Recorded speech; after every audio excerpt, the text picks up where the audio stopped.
Assalamualaikum warahmatullahi wabarakatuh. Perkenalkan, nama saya Nadia Agatha, selaku mahasiswi Institut Agama Islam Indonesia Abdullah Masjid Bangka Belitung, Fakultas Tarbiyah, Program Studi Bimbingan dan Konseling Pendidikan Islam, dengan nomor induk mahasiswa 2115006. Nah, pada video kali ini saya akan membahas mengenai modifikasi perilaku yang berkenaan dengan assertive training.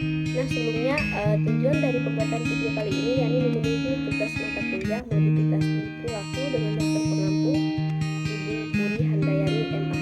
Oke, next, langsung saja kita ke video pembahasan. Oke teman-teman, langsung saja kita ke pengertian asertif. Asertif sendiri itu berasal dari bahasa Inggris yang mana to assert, yang diartikan menegaskan atau sebuah pernyataan dengan tegas.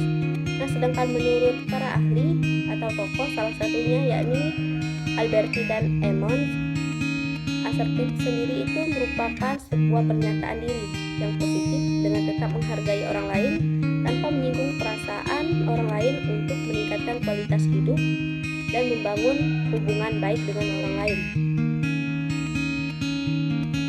Nah, jadi pada dasarnya asertif sendiri yaitu sebuah sikap yang positif di mana sebuah kemampuan berkomunikasi dengan berkata jujur, tegas, namun tidak menghilangkan rasa menghargai dan tetap menjaga perasaan orang lain.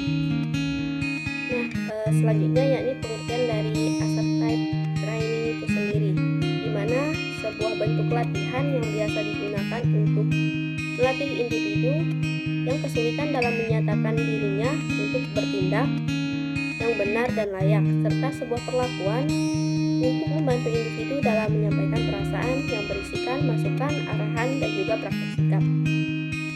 Nah, adapun hal-hal yang bisa diberikan assertive training ini, yakni pertama, ketidakmampuan seseorang untuk memulai, menyambung, dan mengakhiri percakapan. Yang kedua, ketidakberanian seseorang untuk menolak dan berkata tidak. Nah, yang ketiga yakni tidak bisa mengajukan sebuah pertanyaan ataupun harapan. Dan yang keempat, kesulitan seseorang untuk mengungkapkan perasaan. Dan yang terakhir yakni individu yang mengalami kecemasan secara berlebihan. Nah, jikalau dari terdapat pada seseorang dari 5 poin tersebut, maka bisa diberikan sebuah latihan asertif. Nah, selanjutnya adapun tujuan dari assertive training sendiri atau latihan asertif, yang pertama, seseorang bisa mengekspresikan perasaan baik, perasaan kontradiktif, kita mengembangkan perilaku atas dasar perkara sendiri, membantu individu yang kesulitan mengatakan tidak, serta membantu individu yang merasa tidak punya hak berpendapat dan tidak bisa menyatakan pikiran. Nah, selanjutnya adanya manfaat dari latihan asertif sendiri, yakni pertama, untuk membantu individu untuk mendapatkan hak dan perhatian orang lain. Kedua, meningkatkan penghargaan terhadap diri sendiri. Dan yang ketiga, meningkatkan kemampuan mengambil keputusan. Dan yang keempat, melatih individu yang memiliki kesulitan untuk berkata tidak. Dan yang terakhir, dapat membangun hubungan dengan orang lain secara baik.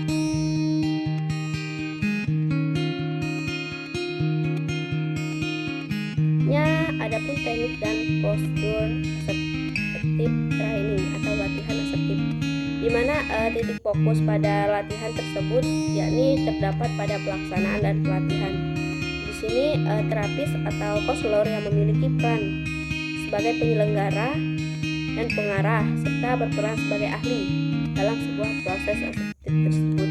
Serta konselor bisa memberi bimbingan dalam situasi bermain peran dan memberikan umpan balik kepada para anggotanya. Nah, berikut ada 4 sesi dalam pelaksanaan assertive training. Pertama yakni mengajarkan klien tersebut mengenai perbedaan antara perilaku asertif, agresif, tidak aseri, dan sopan. Nah, di sini terapis ataupun konselor dalam memberikan pemahaman klien mengenai perilaku tersebut. Nah, yang kedua yakni membantu individu untuk mengidentifikasi dan menerima hak-hak pribadi dirinya dan hak orang lain. Yang ketiga yakni mengurangi hambatan yang menjadi masalah dalam aktualisasi perilaku asertif. Dan yang terakhir yakni setelah klien paham atau konsumen paham, dilanjutkan dengan mengembangkan keterampilan perilaku dan langsung dilanjutkan dengan praktek dalam pelatihan tersebut. Nah, adapun langkah-langkah dalam assertive training, pertama rasional strategi, yang kedua identifikasi keadaan, yang ketiga membedakan perilaku asertif dan yang tidak asertif, yang keempat bermain peran, pemberian umpan balik, serta pemberian model perilaku yang baik. Yang kelima, melaksanakan pelatihan dan praktek.